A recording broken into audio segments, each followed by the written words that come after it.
దేవుడి నామమున మీ అందరికీ వందనములు. దేవుడు మిమ్మల్ని ఆధ్యాత్మికంగా మరింత లోతుల్లోకి నడిపించడానికి తగిన జ్ఞానం దయచేయాలని కోరుకుంటూ వాక్యంలోకి వెళ్దాము. దేవుడు మనుషులు ఎక్స్పెక్ట్ చేసిన విధానాన్ని మించిన విధానంతో ఆయన యొక్క స్కిల్స్ ఉన్నాయి. దాంట్లో జాగ్రత్తగా వినాలి పాఠాన్ని. మనల్ని మనం సరి చేసుకోవడానికి దేవుడు ఇచ్చిన చక్కని అవకాశం. అంటే మనం ముందుకు బాగోలేదంటే చాలా బాగున్నాం కాబట్టి మనల్ని దేవుడు వాక్యంతో మరింతగా పోషిస్తున్నాడు.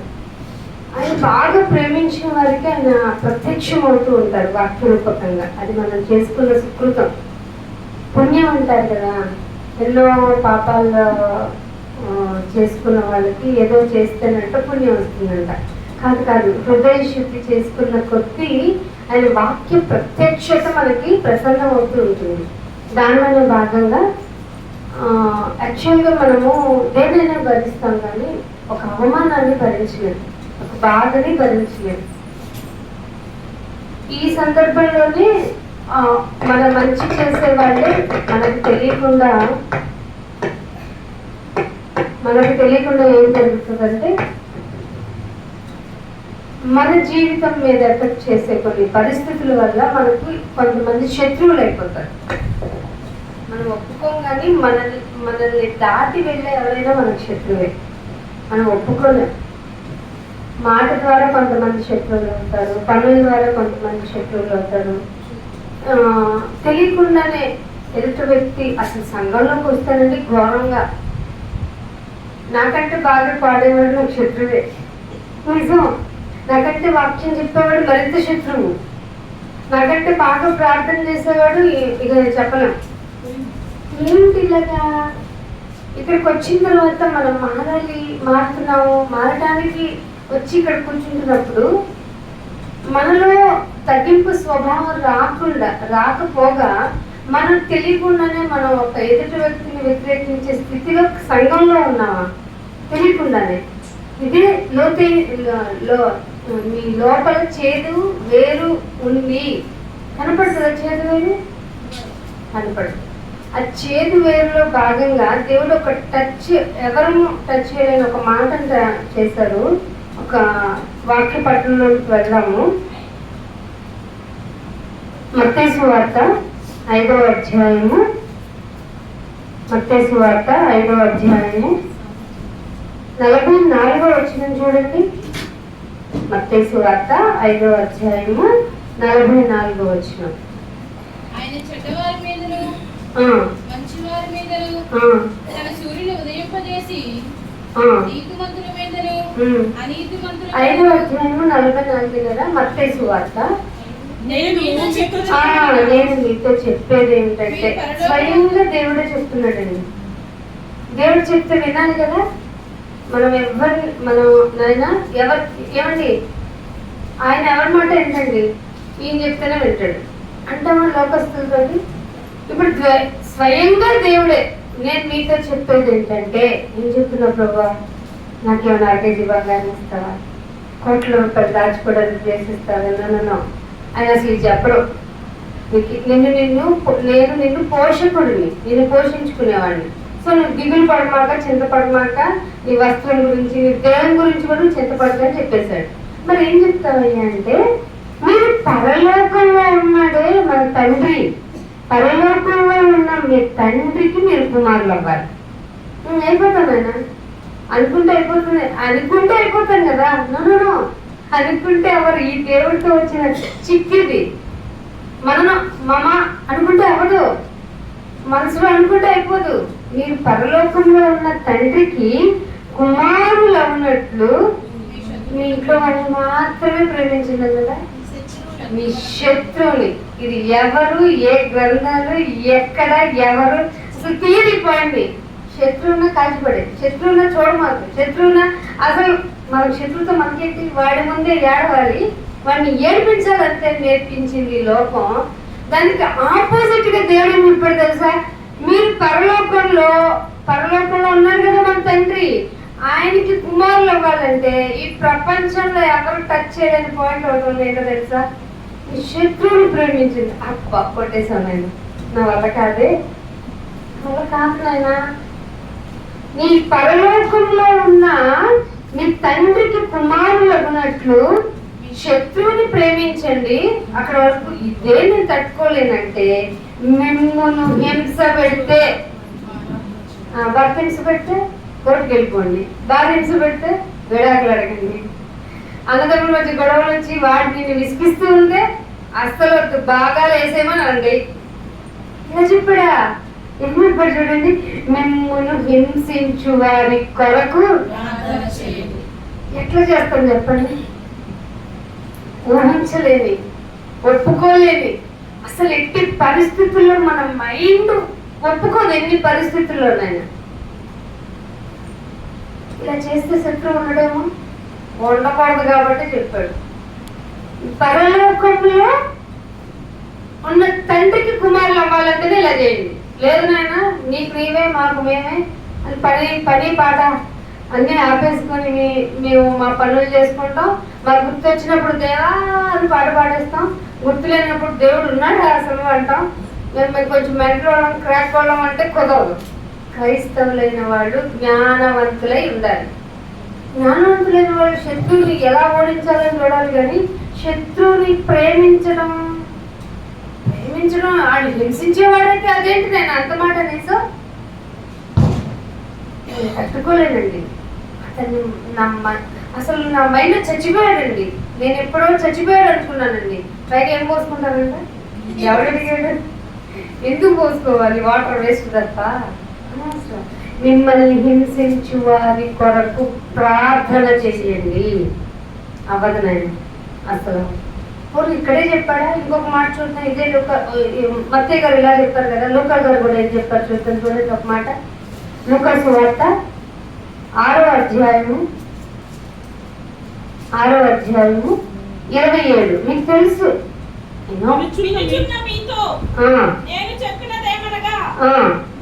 వింటున్నారా? వినపడుతుందా? లూకా గారు అంటున్నారు, మత్తయ్య గారు చెప్పింది మీకు వినపడలేదేమో, అసలు మీకు వినపడుతుందా? వినుచున్న మీతో నేను చెప్పేది ఏంటంటే, మన తండ్రి ఏం చెప్పమన్నాడంటే శత్రువులు ప్రేమించండి. లూకా గారు మీకు తెలుసు ఎంతగా డిప్రెషన్ లోకి వెళ్తాం హింస పెడితే. మాట అంటేనే భరించలేను. ఒక డాక్టర్ వల్ల నుండి ఇలా మాట్లాడొచ్చారు లూకా గారు. శత్రువుని ప్రేమించడమా?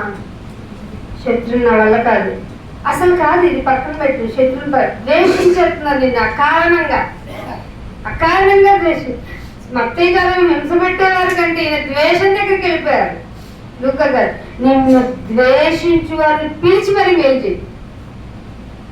అవ్వదు నాయన, అస్సలు అవ్వట్లేదు. ఎందుకునైనా మాకు చెయ్యలేని భక్తిని నేర్పిస్తావు. క్రైస్తవం అంటే క్లిష్టమైన పరిస్థితి. ఒప్పుకోలు కలగజేసే పరిస్థితి, మనం ఒప్పుకోలేని పరిస్థితి. అర్థమవుతుందా? మనం ఒప్పుకోలేని సిచ్యువేషన్ ని పరిశుద్ధాత్మ ద్వారా ఒప్పుకోలు కలగజేస్తుంది. ఇంకొక మాట చూద్దాం. రోమిలికి రాసిన పత్రిక 12వ అధ్యాయము 14వ వచనం. ఇది కూడా మీకు తెలుసు. హింసించే వారిని ఏం చేయాలట? ద్వేషించే వారిని, హింసించే వారి కోసం ఆయన ప్రార్థన చేయమంటే, హింసించు వారిని దీవించండి. హింస పెట్టారు, నువ్వు నాశనం అయిపోవాలి, నీ బ్రతుకు ఉండకూడదంటే, అమ్మా దేవుడు నేను చల్లగా చూడగాక అంటావా? ఏం మాట్లాడుతున్నావు? నేను నాశనం అవ్వాలని కోరుకుంటావేంటి? నువ్వేమన్నా నాకు పెడుతున్నావా? నువ్వేమన్నా నాకు రూపాయి ఇస్తున్నావా? మనలో వస్తాయండి క్రియేటివిటీగా. అబ్బా, ఒక రైటర్ కూడా రావు. ఏమంటున్నాడు పౌలు గారు కూడా? మిమ్మల్ని హింసించు వారిని దీవించండి కానీ శపించొద్దు, దీవించండి కానీ శపించొద్దు. ఇవన్నీ ఎలా పాసిబుల్ అవుతాయి? మనలో అహం ఉంటే పాసిబుల్ అవ్వాలి. మనల్ని మనం మార్చుకోవడానికి ఎవరికి ఇష్టమైనట్లుగా పరలోకంలో ఉన్న తండ్రికి కుమారులు అవ్వాలంటే ముందు మనలో మార్పులు జరగాలి. దాన్ని బైబిల్ రూపాంతరం అంది.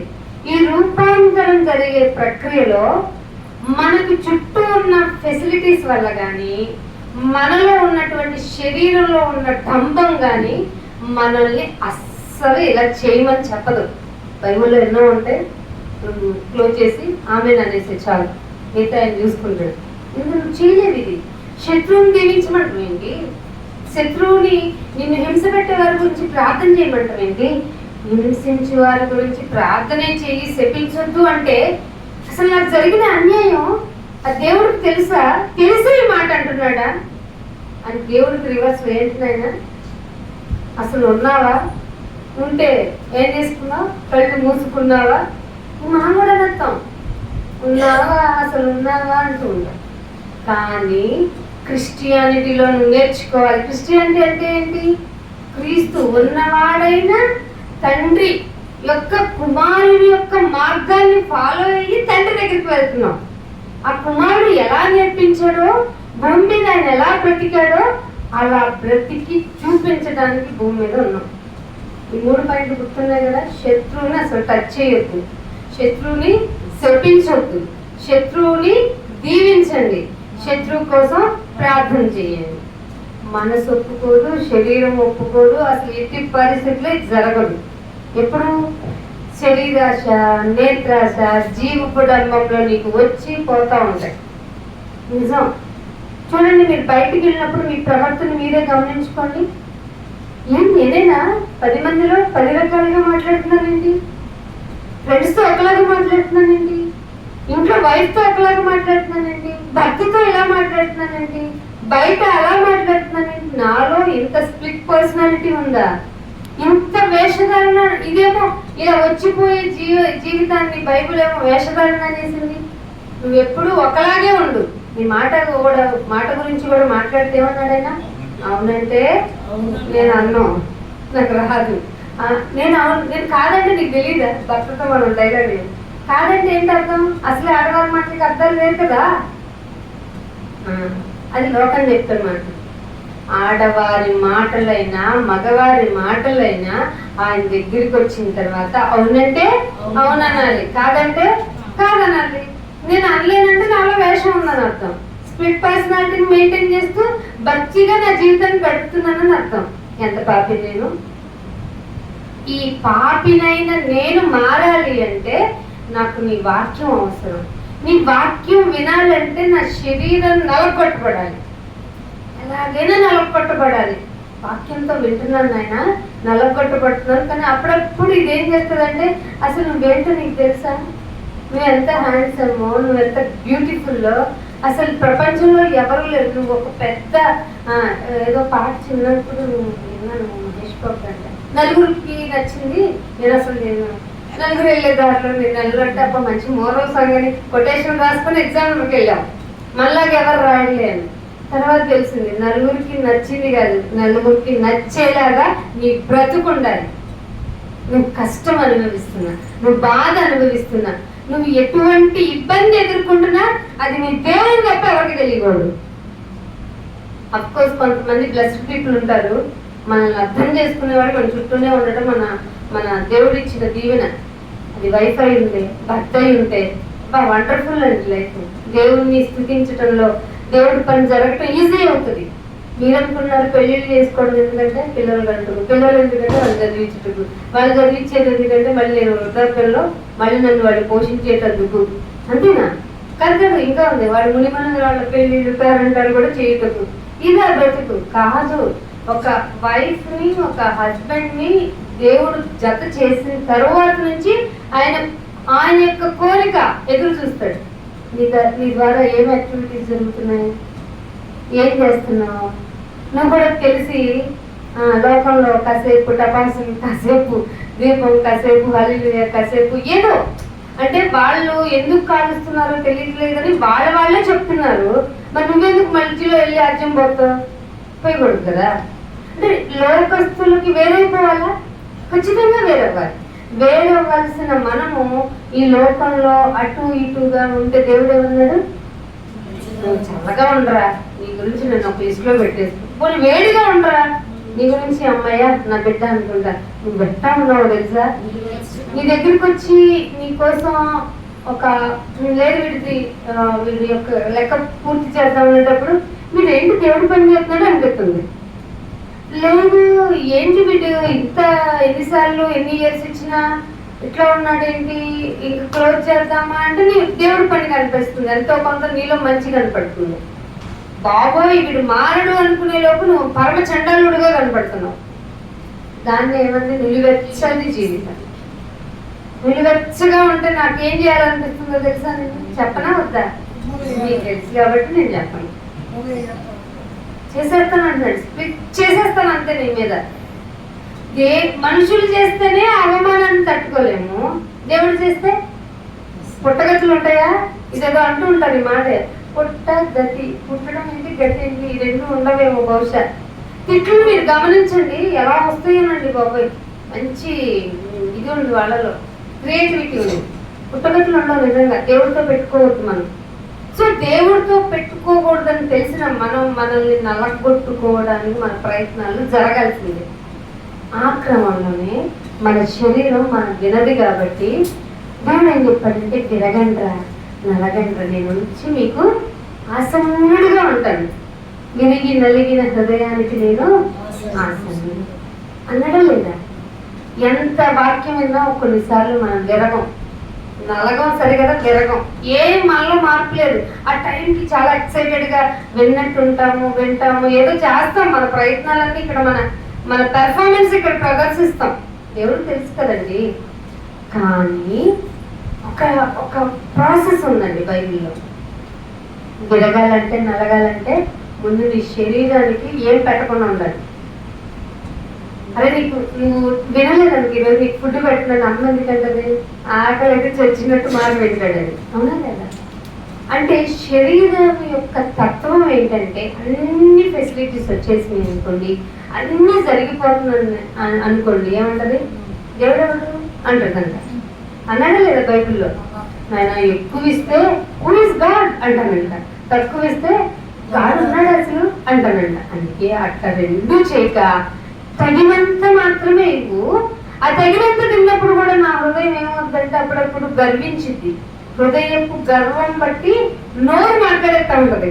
అప్పుడు నువ్వు అబ్జర్వ్ చేసుకో, నా హృదయం ఏంటి ఓవర్గా మాట్లాడేస్తుంది.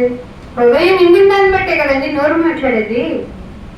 అప్పుడు మిమ్మల్ని మీరు పరీక్షించుకోండి అన్నట్టు లేదా? ఎక్కడో విన్నాం ఈ మాట, మిమ్మల్ని మీరు పరీక్షించుకుంటే ఎక్కడికి వెళ్ళాం? తీర్పులోనికి వెళ్ళాం. తీర్పులోనికి వెళ్ళకుండా ఉండాలి అంటే నువ్వు నలగొట్టుకోవాలి.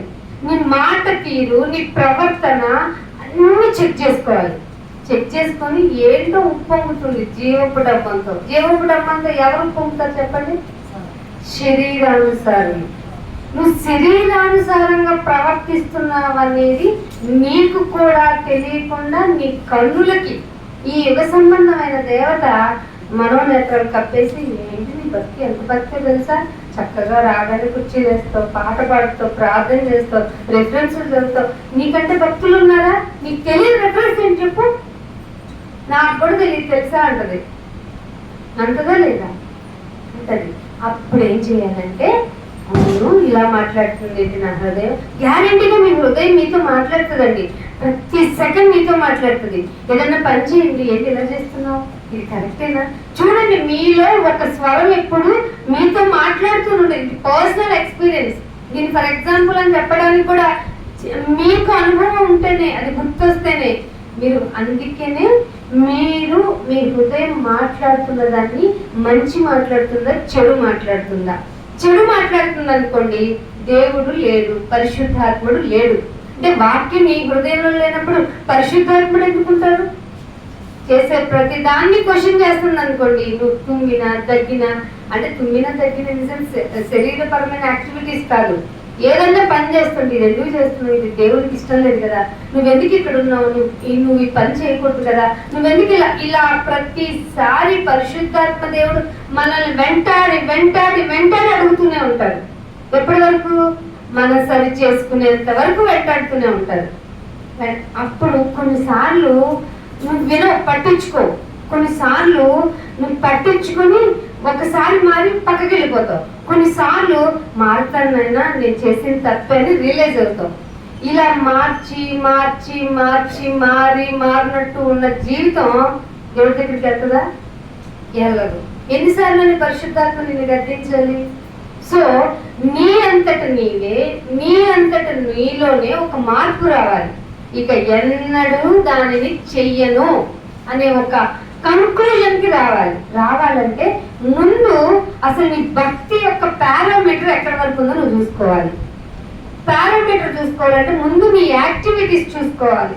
నేను దేవుడికి పాడుతున్నాను, ఓకే. నేను దేవుడికి ప్రార్థిస్తున్నాను, ఓకే. వాక్యం వింటున్నాను, హ్యాపీ.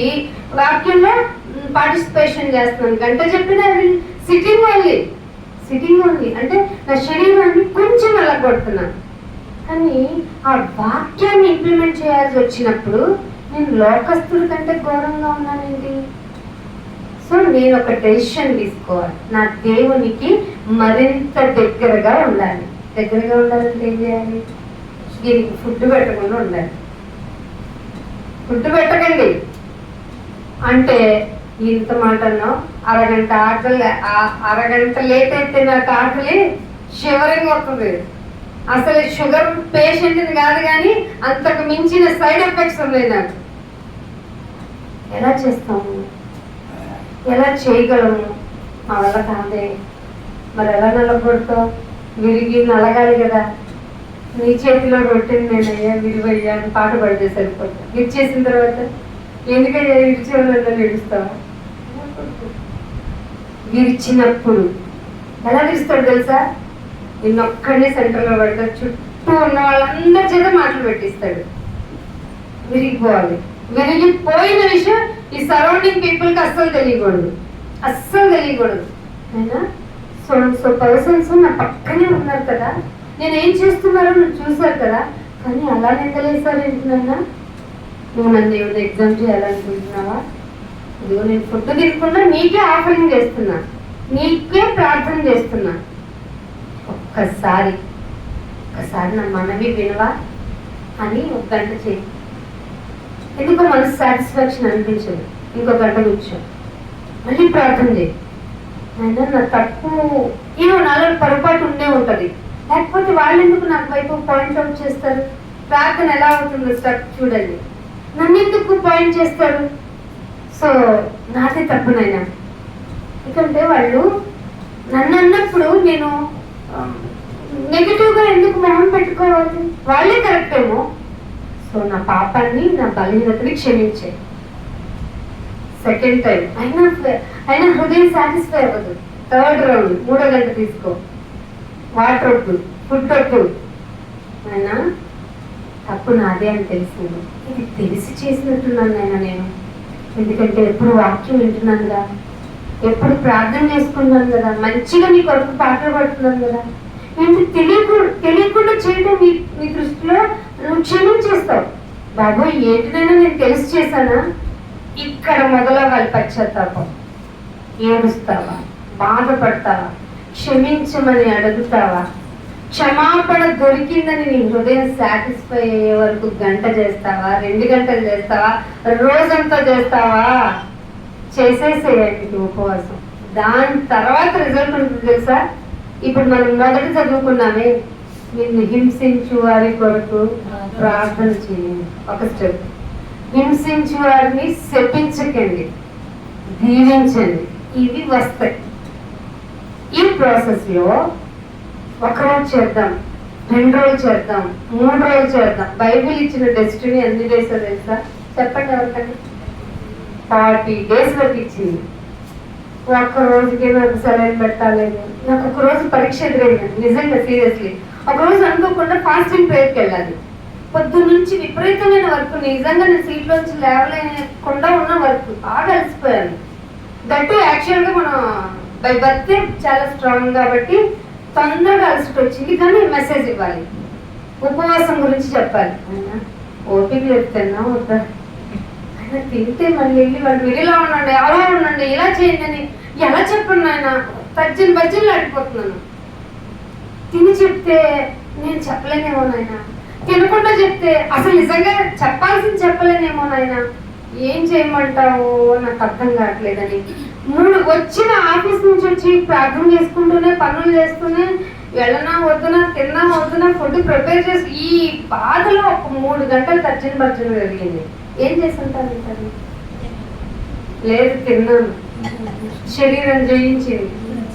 తిని సారీ నాయన చాలా బలహీనంగా చెప్పాను, ఈ పరిస్థితుల్లో నేను తిని వెళ్ళే చెప్పాలి, నేను తింటేనే కదా వాళ్ళకి బాగా ప్రొక్లైమ్ చేసి చెప్పగలను, నీ మాటని స్ట్రాంగ్ గా చేయగలను.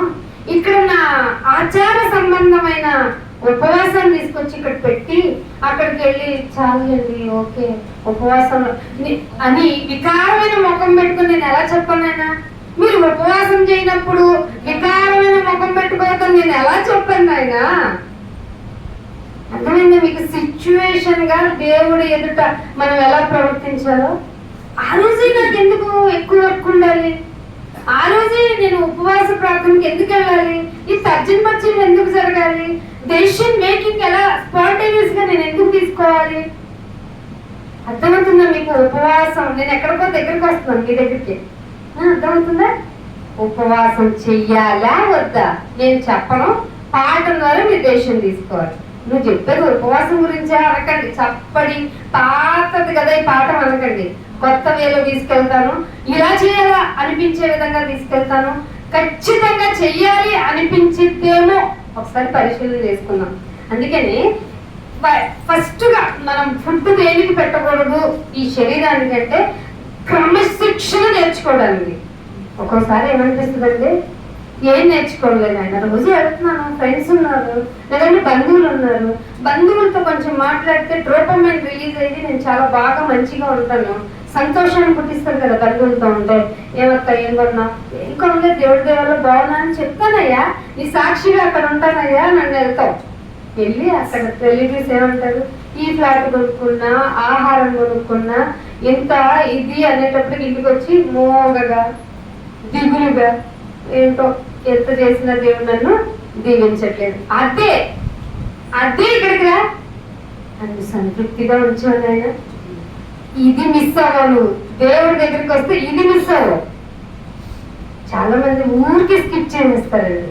అంటే మనము దేవుని యొక్క దగ్గరికి వెళ్ళడానికి క్రమశిక్షణ నేర్చుకోవాలి ఫస్ట్. ఆ క్రమశిక్షణలో భాగంగా ఉప్పొంగుతూ ఉండదు. ఏది ఉప్పొంగేది? శరీరం. ఉప్పొంగుతున్న ఈ శరీరాన్ని టపీ మన 4 భాగాలంటే దీనికి ఫుడ్ పెట్టకూడదు. అన్ని పెట్టామంటే ఇవాళ తిన్నావా రేపు పెట్టవా అంటది. అది కూడా పెట్టామనుకో, ఇక్కడ కాదు హోటల్లో అయితే బాగా ప్రజెంటేషన్ తో పెడతారు కాబట్టి అక్కడికి వెళ్ళి తిందాం అంటది. ఇక్కడ తినాలి కానీ ఈ టేస్ట్ నీకు బాగా టచ్ అవ్వాలంటే ద ఫేమస్ రెస్టారెంట్ ఒకటి ఉంటుంది, అక్కడికి వెళ్ళాలి. ఇలా ఫుడ్ లిమిట్ విషయంలోనే దానికి అన్లిమిటెడ్, దాన్ని సాటిస్ఫై చేయలేం. దేన్ని? నిన్నే, నీ శరీరాన్ని, నా శరీరాన్ని. బెడ్ విషయానికి వస్తే కాసేపు ఫ్లోర్ బాగుంటే ఇక్కడ చాప్ పెట్టుకుని నిద్రపోతాను అంటాం. కాదు మీకు కొంచెం పరిపిస్తాము అంటే అని సునీత గారు అన్నారు అనుకోండి, సునీత గారు ఒక పిల్లలు కుదురుతుందా అంటాం. కొంచెం పరుపు లాంటిది ఏమైనా దొరుకుతుందా అంట, అది కూడా ఇస్తారు పాపం. ఆవిడ అన్ని అడిగి కదా చేస్తారు, అంకులు ఆవిడ. పిల్లలు కూడా ఇప్పుడు మొదలెట్టారు చేస్తారు కదా. చేస్తున్నప్పుడు సడన్ గా నేను ఇక్కడ ఒక మంచం వేసేకూడదు అనేస్తుంది నా శరీరం. సో శరీరానికి ఒక సుఖాన్ని అలవాటు చేశావు అంటే ముందు సోడాతో మొదలు పెట్టంటది, తర్వాత డ్రింక్ తాగంటది, జీరా వాటర్ అంటది, కాక్టైల్ అంటది, మాక్టైల్ అంటది, మాక్టైల్ నుంచి కాక్టైల్ అంటది. అన్ని టైల్స్ ని కలిపి నిన్ను బానిసం చేసి కూర్చోబెట్టండి. సులువైన పాపం. శరీరం ఎంత డేంజర్ శరీరం తొడుక్కొని ఉన్నామో తెలుసా? సులువుగా చిక్కులు ఎందుకు పెడతాడంటే శరీరం బలహీనం. అన్నిటికీ నాకు ఇచ్చేవా ప్లీజ్ అంటది. ఇదే శరీరం ఆత్మ విడిపోయిన తర్వాత లేమ్మా పడిపోయినా నీ సునీతాన్ని పిలిచాడు, నేను లేవను, నన్ను ఎత్తుకుపోతారు కదా, శవయాత్ర చేస్తారు కదా. ఆ బురద ఇప్పుడేమో బురదను చూసుకుని అటు ఇటు వేసుకొని షూ వేసుకొని సాక్స్ వేసుకొని అట్లా ఆ బురదలోకి వెళ్ళను, ఆ మట్టిలోకి వెళ్ళను అంటాను. అప్పుడు తీసుకెళ్ళి నన్ను ఎక్కడ పెడతారు? శవయాత్ర చేసి తీసుకెళ్ళి మరి ఆ మట్టిలో, ఆ బురదలో, ఆ చండాలమైన ఆ కీటకాల మధ్య పడుకోబెడతా. నేను పడుకో, నన్ను లేస్తానా? అన్నం ఇప్పుడు మొహం ఇట్లా పెట్టుకున్నా మన పరిస్థితి అదే. ఇంత డేంజర్ ఈ శరీరం, అస్సలు మాట్లాడదు. దీనికి ఎందుకంటే పెట్టాలి ఫుడ్? మనం ఇక్కడ స్టార్ట్ అవ్వాలి. నీకు ఆకలి ఉన్నప్పుడు కాకులకి ఎందుకు చెప్పాలి? కాకులకి ఏమి ఇష్టం? మాంసం ఇష్టమా లేదా? మామూలు గింజ దొరికితేనే దొరకదు, దానికి మాంసం ముక్క దొరికితే తినేవారు కదా. ప్రవక్త అక్కడ ఆకలితో ఉన్నాడు, నువ్వు ఆ మాంసపు ముక్కను తీసుకెళ్ళంటే కాకలు మొత్తం ఎన్ని రోజులు సేవ చేసినాయంట. ఇది పోషించుకుంటాడుగా. కానీ నువ్వేం చెప్తావు తెలుసా? నువ్వు నేను ప్రొవిజన్స్ నెలకంతా తెచ్చుకుందాం అయ్యా, తెచ్చేసి అన్ని డబ్బాల్లో సర్దుకుని ఇక్కడికి వస్తాం. తండ్రి ఏ దినపు ఆహారం మాకు అదే ఇచ్చేయండి ఆయన, ఇచ్చింది థ్యాంక్ యూ ఆయన, అంతేనా? అని అంతే, ఇంకేముంటుంది. దేవుడికి ఏం చేస్తాం? తెచ్చుకోండి నేను ప్రొవిజన్స్. రివల్యూషనరీ ఫాస్టింగ్ చెప్తున్నా, నీలో మార్పు కోసం తెస్తున్నా. అసలు నువ్వు ఉపవాసం తేవాలంటే నీ కిచెన్లో అన్ని తీసే, డబ్బాలన్నీ ఎంపీగా కడిగి పెట్టు. కఠినంగా ఎలా చేయాలో చెప్తున్నా.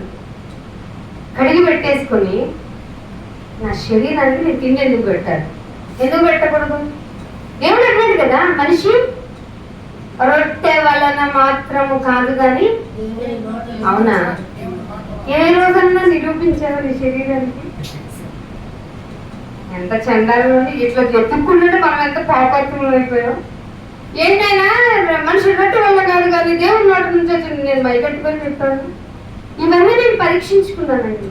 ఇవన్నీ మైకట్టుకుని రొట్టె వలన కాదు అని చెప్పి నేను ఫుడ్ తినాలి తినాలి తినాలి. నా శరీరం నువ్వు బలహీనురాలని నాకు బాగా గుర్తు చేస్తుందండి. చివరికి నేను శరీరాన్నే గెలిచానండి, నీ ఎదుట అపరాధం అయిపోయానండి.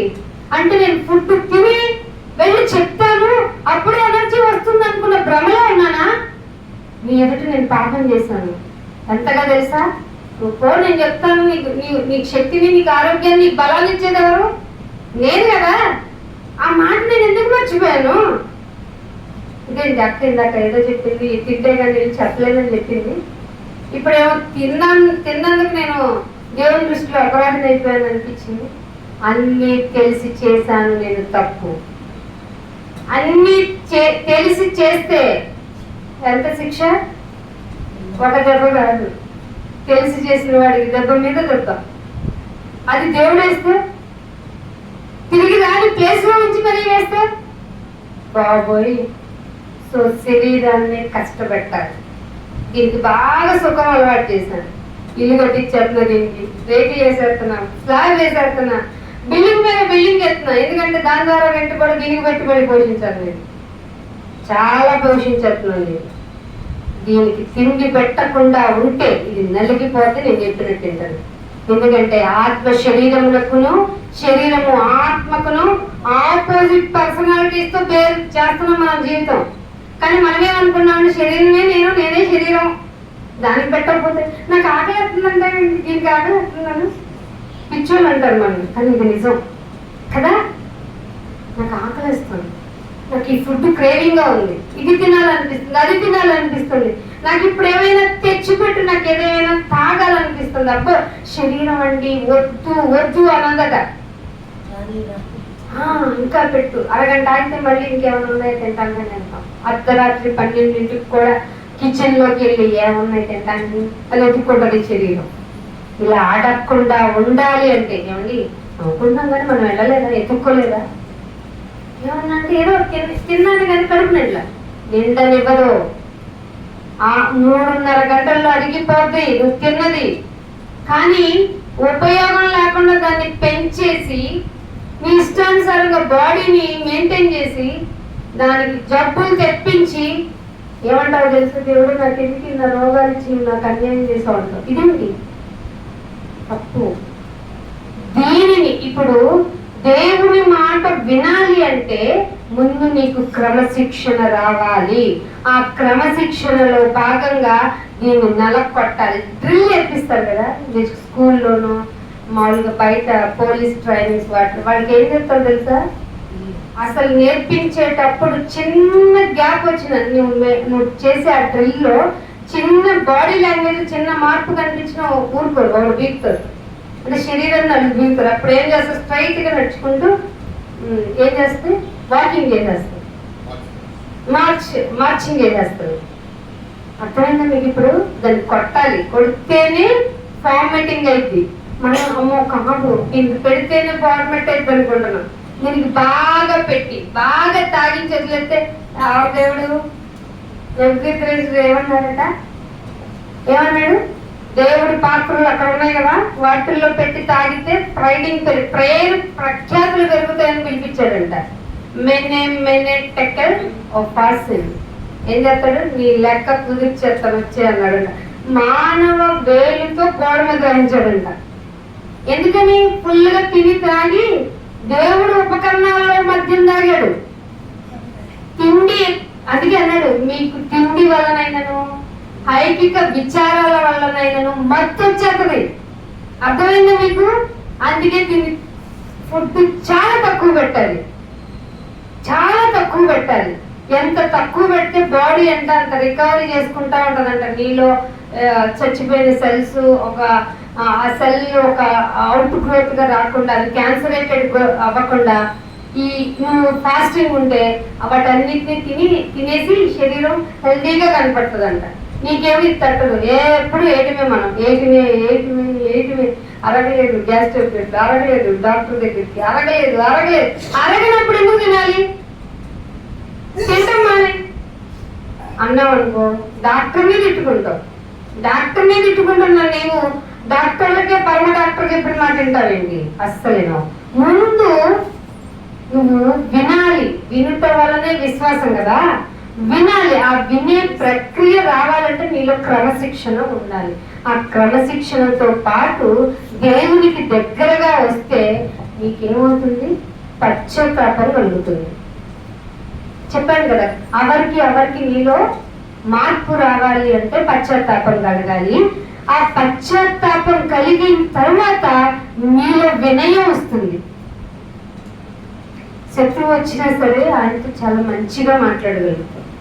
మన మిత్రుడు అన్న బాగున్నావా అన్న, నీ శత్రుడు అన్న బాగున్నావా అంట, బాగుండాలన్న నీ గురించి ప్రయత్నం చేస్తాడు. వాడికి నీకు శత్రుడు ఎందుకు అవుతాడు? ఇంకా నీకు శత్రువు ఎందుకు అవుతాడు? నువ్వు వాడి గురించి వాడు అనుకూడదు, వాళ్ళ గురించి ప్రార్థన చేస్తున్నప్పుడు ఎందుకు అవుతాడు? కాబట్టి నువ్వు చెయ్యాలి అనుకున్న విధానం, దేవుడికి భక్తి చేసే విధానంలో దేవునికి దగ్గర అవ్వాలి అంటే నీలో క్రమశిక్షణ రావాలి. ఆ క్రమశిక్షణ నీలో పశ్చాత్తాపాన్ని కలిగించాలి. ఎప్పుడు పశ్చాత్తాపం వస్తుందో వినయం కలిగి ఉంటావు. అవన్నీ జరగాలంటే ఆహారం తక్కువ పెట్టాలి. అందుకనే ఒక మాట చూపిస్తాను. మత్తయి సువార్త 4వ అధ్యాయము, మీకు తెలిసి మాట, 4వ అధ్యాయము మొదటి నుంచి. అప్పుడు యేసు అపవాది చేత శోధింపబడుటకు ఆత్మ వలన అరణ్యంలో కొనుక్కోబడెను. 40 దినములు 40 రాత్రులు ఉపవాసం ఉండిన పిమ్మట ఆయన ఆకలి కొనగా ఆ శోధకుడు ఆయన యొద్దకు వచ్చి, నీవు దేవుని కుమారుడు అయితే ఈ రాజు రొట్టెలున్నట్టు ఆజ్ఞాపించమనెను. చాలు. యేసుప్రభువు వారు ఎందుకు ఉపవాసం చేశారు? మొట్టమొదటి మాటలోనే ఉంది, అపవాది చేత శోధింపబడుతున్నప్పుడు. ఉపవాసం ఎప్పుడు చేయాలి? నీవు అపవాదితో శోధింపబడుతున్నావని తెలిసి. అపవాది నిన్ను ఎలా శోధిస్తాడు? శరీర ఆశలు నీలో పుట్టిస్తాడు. ఆ శరీర ఆశలు ఏమేమి ఉన్నాయో నీకు తెలుసు. కొందరికి ఆహారం, కొందరికి కోరిక, శరీరపరమైన కోరిక, సెక్స్ పరమైన కోరికలు, ఆ బొమ్మలు చూసి సాటిస్ఫై అవ్వడం. యేసుప్రభువు వారిని ఒక్క క్షణంలో ఏం చూపించింది? మొత్తం నీకు చాలు కదా, నీ బొమ్మలన్నీ నీకు ఒక్క క్షణం అంటే చాలు. శరీర సంబంధమైన కోరికలు కలిగించి చూపించి నిన్ను శోధిస్తుంది అపవాది. అర్థమవుతుందా? శోధింపబడటం అంటే ఇది. అప్పుడు ఏం చేశారంటే యేసుప్రభువు వారు 1 రోజు 2 రోజులు 40 దినాలు ఉపవాసం ఉన్నాడు. అంటే ఉపవాసం చెయ్యాలి అనుకున్న వాళ్ళు ఎప్పుడు చేస్తారు? నాకు తెలియకుండా శరీర సంబంధమైన విషయాలతో నేను శోధింపబడుతున్నా, నాయన నా శరీర బలహీనతను బట్టి వన్ డే చేస్తా, ఆఫ్టర్ మళ్ళీ పరీక్షించుకుంటా. శరీర బలహీనతను బట్టి అది ఇంకా దానిలో మార్పు రాలేకపోతే, అది నలగకపోతే నేను 2 రోజులు చేస్తా, 3 రోజులు చేస్తా, 4 రోజులు చేస్తా. అప్పుడు ఎక్కడ వరకు ఇచ్చాడు మనకి? 40 రోజులు. రోజుల్లో ఏముంటది? పగలు రాత్రి. ఏ పగల నుంచి ఏ పగల వరకు కూడా బైబిల్లో ఉంది. ఉపవాసం ఎప్పుడు స్టార్ట్ చేయాలి, ఎప్పుడు ముగించాలి కూడా ఉంది. ముందుకెళ్తాను.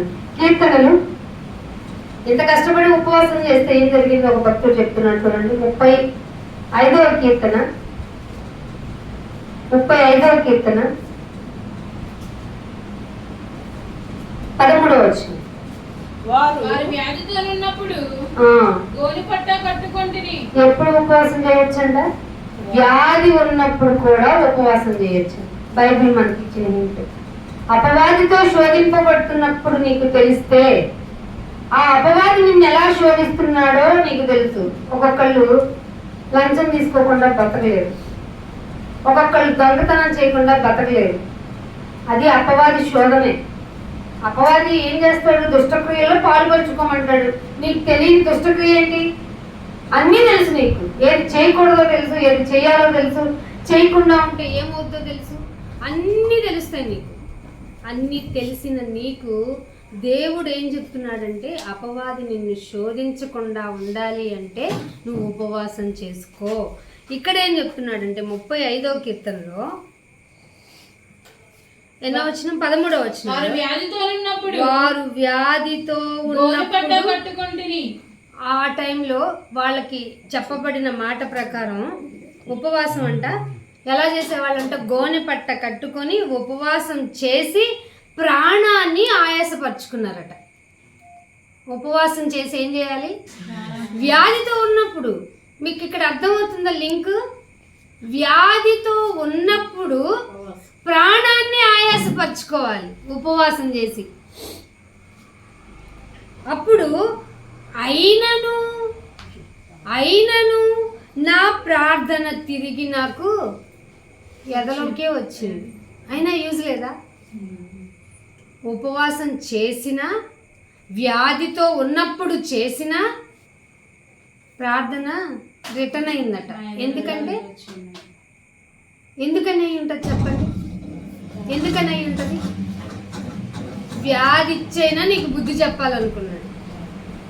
ఆ వ్యాధిలో ఎందుకు వచ్చిందో వ్యాధి అనేది రియలైజ్ అయ్యి, కొంతమందికి అండి దీర్ఘకాలిక వ్యాధులు ఉంటాయి. ఏ డాక్టర్ దగ్గరికి వెళ్ళి చూపించినా అది తగ్గవు. కానీ దేవుడు ఇక్కడ ఒక సొల్యూషన్ చెప్పాడు. వ్యాధితో ఉన్నప్పుడు ప్రార్థన. కానీ కొన్ని వ్యాధులు కుదర్చబడవు. నీ ప్రార్థన నీకే తిరిగి వస్తుంది. ఆ వ్యాధి ఎందుకు పెట్టానంటే, నువ్వు నన్ను అడగవలసింది క్షమాపణ.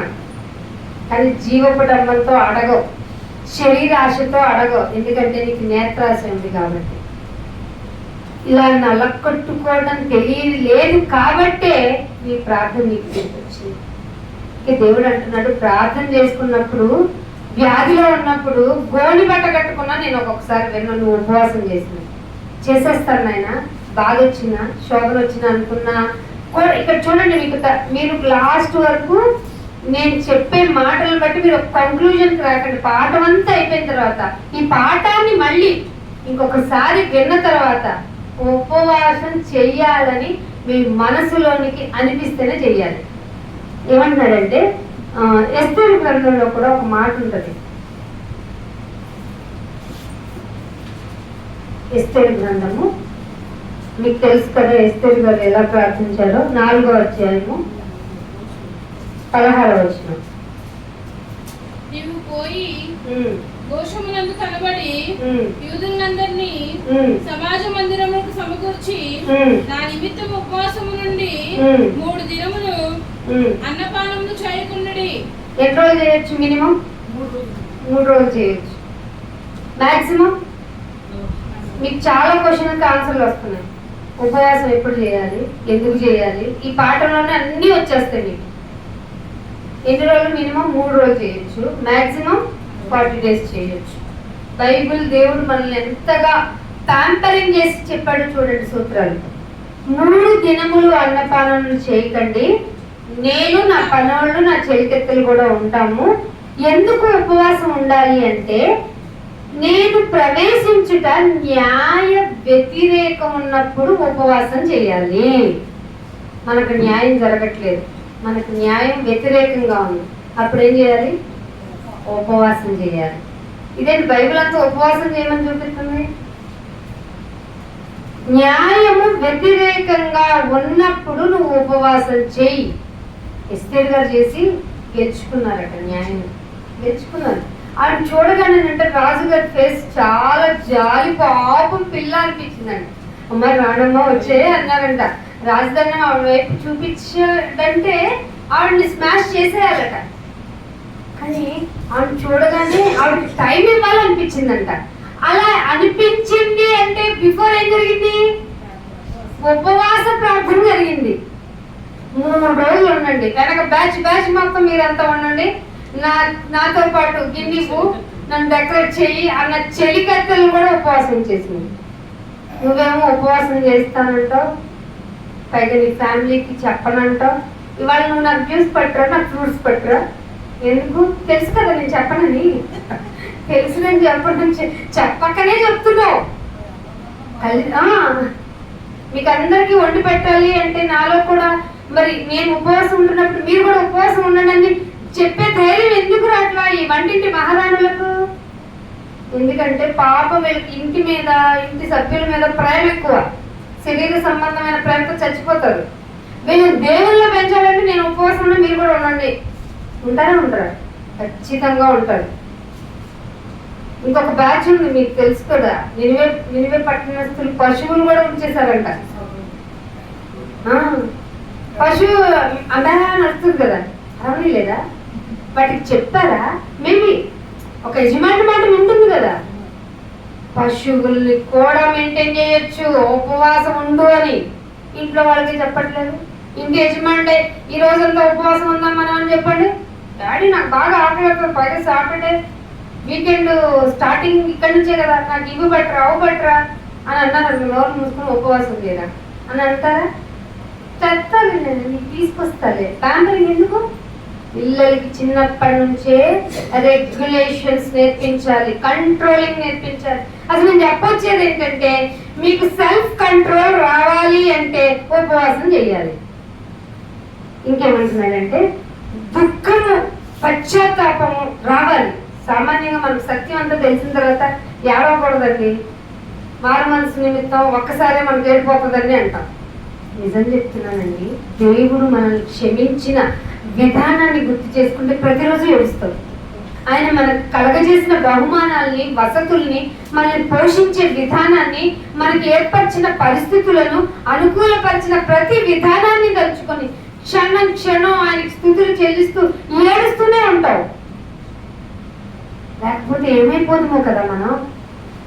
అందుకు నాయన, నువ్వు నాకు చేసిన మేలుకి, నువ్వు నన్ను పోషిస్తున్న విధానానికి నేను అసలు ఏం చేయగలను? ఇదిగో ఈ శరీరానికి తిండి పెట్టకుండా ఆత్మయే జీవింప చేయించున్నది కనుక ఇదిగో నా జిహ్వ ఫలాన్ని అర్పిస్తున్నానంటూ ఆయనకి దగ్గరైపోవటానికి నువ్వు చేయాల్సింది ఉపవాసమే.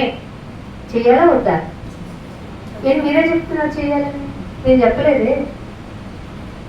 పైగా ఇంకొక మాట, మోషే గారు తెలుసు కదా, నిర్గమాకాండము 34వ గ్రంథము, నిర్గమాకాండము 34వ అధ్యాయము 27వ వచనం నుంచి చదువుదాం. మరియు యెహోవా మోషేతో ఇట్లా నేను ఈ వాక్యములను రాసుకొనుము.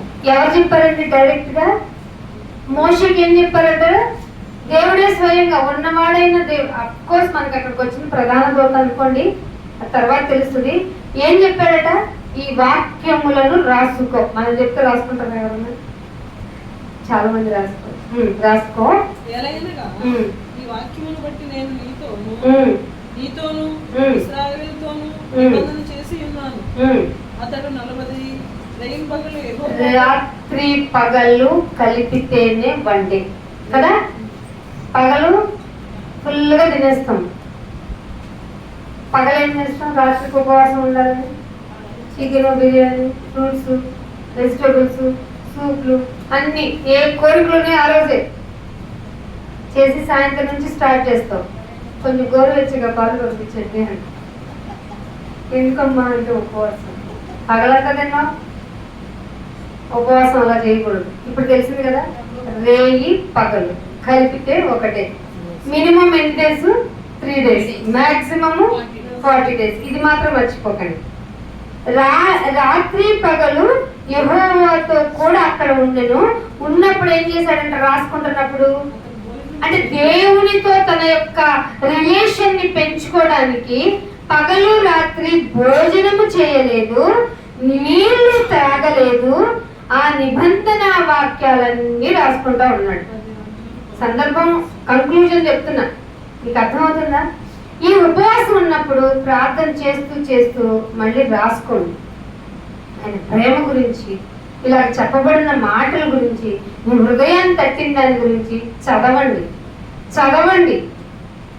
చదువుతూ చదువుతూ ఆగి ఒక్కొక్క మాట దగ్గర నీ మనసు దుఃఖం వచ్చేస్తుంది. ఇదిగో ఇలాంటి సిచ్యువేషన్లోనే నన్ను కాపాడు, ఇదిగో ఇలాంటి వ్యాధి బాధ బలహీనతల్లోనే నన్ను ప్రొటెక్ట్ చేసేసావు, నాకు స్వస్థతనిచ్చావు, అందుకే స్వస్థపరచు యెహోవాని నేనే అని చెప్పుకున్నావు నాయన. ఈ విషయం తట్టకుండా నేను ఎన్ని విషయాల్లో నిన్ను బ్లేమ్ చేసుకొని నిన్ను అవమానపరిచాను ఆయన అంటూ ఏడవండి. ఏడవండి అంటే తలుచుకుని ఏడవండి కాదు, రియలైజ్ అయ్యి చెయ్యాలనిపిస్తుందా ప్రార్థన. ఎన్ని ఉపకారాలు చేశాడు, ఎంతమంది మూర్ఖ జనము, వక్ర జనము మధ్య మనల్ని నిందలు పడనీయకుండా ఆయన అడ్డుగోడగా నిలబడి మనల్ని కాపాడాడండి. ఎంత మంచివాడండి. ఆయన్ని ప్రసన్నం చేసుకోవాలి, ఆయనకి నేను మరింత దగ్గరైపోవాలి, ఆయనతోనే ఉండాలి, ఆయనతో నా రిలేషన్ పెరగాలి. అందుకు ఉపవాసం చేస్తాను, ఆ వాక్యాలను రాసుకుంటాను. మోషే ఎన్ని రోజులు చేశాడు? 40 రోజులు పగలు రాత్రి ఆయన మాటలు వింటూ ఉండిపోయాడంట. కష్టం అనిపిస్తుంది కదా ఉపవాసం. ఇంకొక మాట తీసుకెళ్తాను. 50 గ్రంథము 50లో ఏమనాలి దాన్ని? 7 గ్రంథము 2వ అధ్యాయము 13వ వచనం. ఇక్కడ చెప్తున్నట్టు అందరికీ తెలుసు. చదవమ్మా. నాయనా ఇన్ని రోజులు ఉపవాసం అంటున్నావు, అసలు నీకేమన్నా కరుణ, జాలి, దయ ఉన్నాయా? ఉన్నాయి. నా పేరే కరుణ వాత్సల్యము గలవాడని, శాంతమూర్తిని. నీకు తెలియదేమో, అత్యంత కృప గలవాడనై ఉన్నాను గనక మీకు చెయ్యాలన్న కీడుని, చెయ్యాలని ఉద్దేశించిన కీడుని, నా క్యారెక్టర్స్ ఏంటో తెలుసా?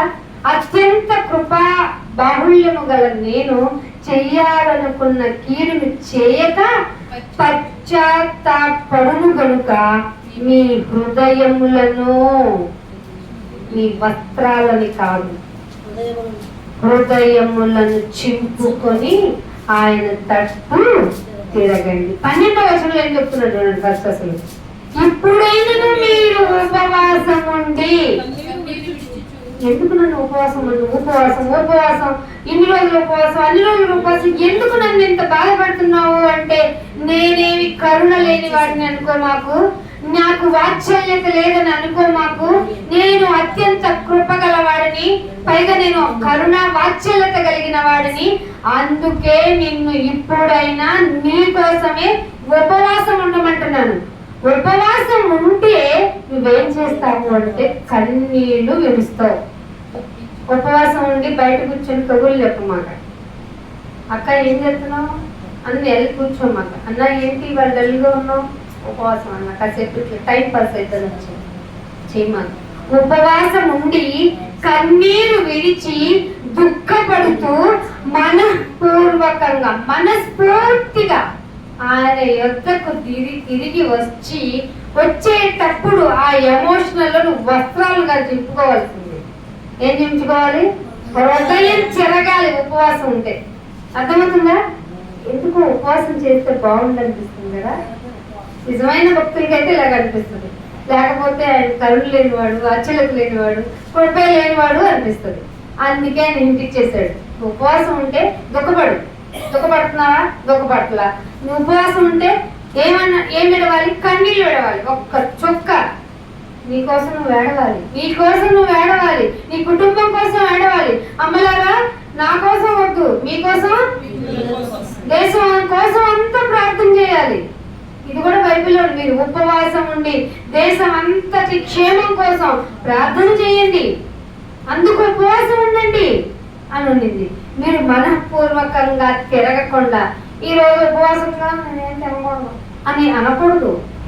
చాలా మంది క్రైస్తవ కుటుంబాలకు వెళ్ళండి, ఉపవాసం వాళ్ళ ఏమి వద్దు, రేపు తింటా ఫ్రిడ్జ్ లో పెట్టి. ఏంటి నువ్వు ఏం సాక్రిఫైస్ చేసావు? ఏం చేయను. అందుకే ఇక్కడ ఏం మొదలు పెట్టాడైనా మనఃపూర్వకంగా జాగ్రత్తగానండి. శరీరం ఒప్పుకోదు, దీనికి ఇష్టం లేని టాపిక్ కదా, అసలు ఒప్పుకోదు. మీరు మీ దేవుడైన విషయంలో మీరు ఆయన చెయ్యాలనుకున్న కీడు ఆయన మార్చుకోవాలంటే నువ్వు ఉపవాసం చేయాలి. అర్థమైందా? ఎన్ని విధాలుగా చేయాలో. న్యాయం నీకు వ్యతిరేకంగా ఉన్నప్పుడు ఉపవాసం చేయాలి. సాతాను నిన్ను శోధిస్తున్నప్పుడు ఉపవాసం చేయాలి. చెయ్యాలనుకుంటున్నప్పుడు కరుణా ప్రాప్తుడైన ఆయన్ని నువ్వు అపార్థం చేసుకోకుండా నువ్వు ఏం చించుకోవాలి? వస్త్రాలు కాదు, హృదయాన్ని చించుకోవాలి. ఇంకేమంటున్నాడంటే లేవికాండము 23వ అధ్యాయము, లేవికాండము మిడిల్ ఆఫ్ ది పార్ట్కి వచ్చానండి. లేవికాండము 23వ అధ్యాయము 27వ వచనం. ఈ 7వ నెల 10వ దినమున పాపము నిమిత్తమైన ప్రాయశ్చిత్తార్థ దినముగా. చదివింది కరెక్టే. పాపము నిమిత్తము ప్రాయశ్చిత్తార్థమైన దినము. ఇది ఎక్కడ ఉంది? నాకు బలి ఇవ్వటం తెలుసు, అయ్యి ఇవ్వటం తెలుసు, కానీ పాపం నిమిత్తం ప్రాయశ్చిత్తం చేసుకోవాల్సిన దినం కూడా ఒకటి ఉందా? ఉంది. పాఠం మిస్ అవ్వకండి, జాగ్రత్తగా వినండి. మెనీ ఇంటరప్షన్స్ జరుగుతాయి. ఆ జరిగిచ్చేది కూడా వాడే. పాపం వాళ్ళు ఏం తెలియదు, మీరు జాగ్రత్తగా వినండి.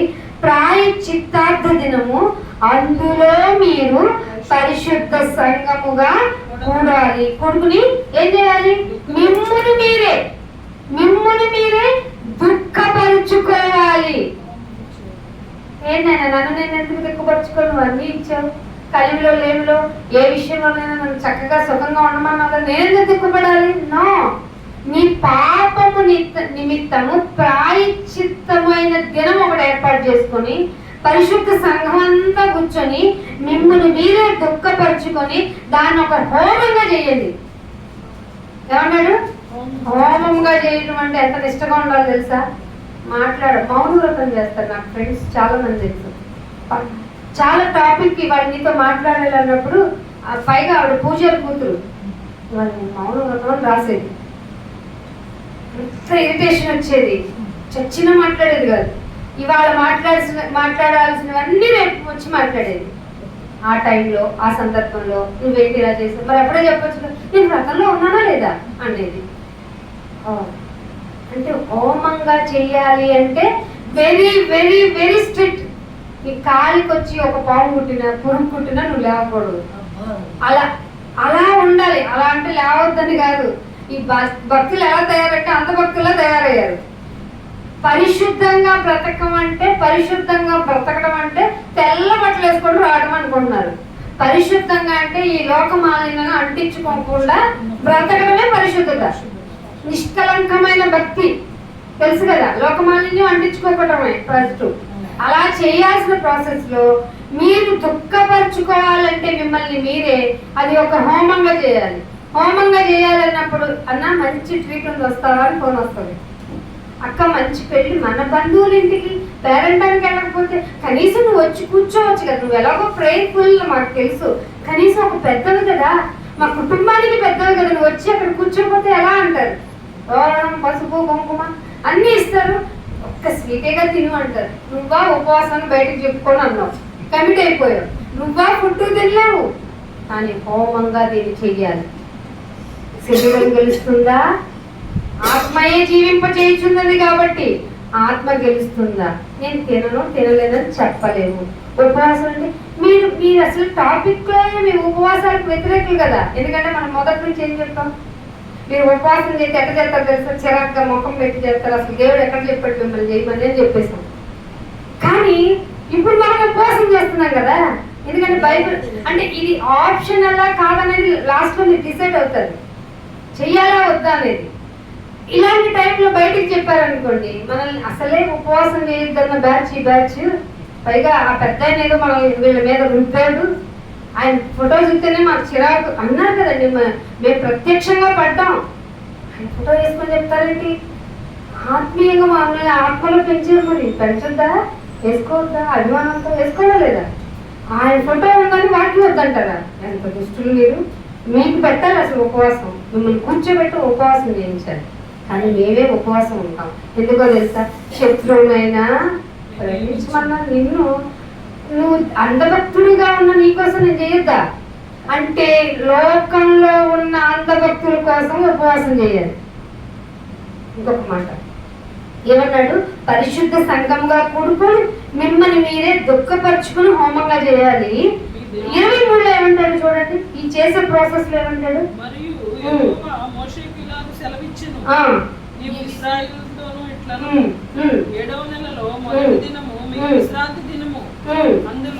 విశ్రాంతి దినము అందులో జ్ఞాపకార్థ శృంగధ్వని విన్నప్పుడు మీరు పరిశుద్ధ సంఘముగా కూడుకోవాలి.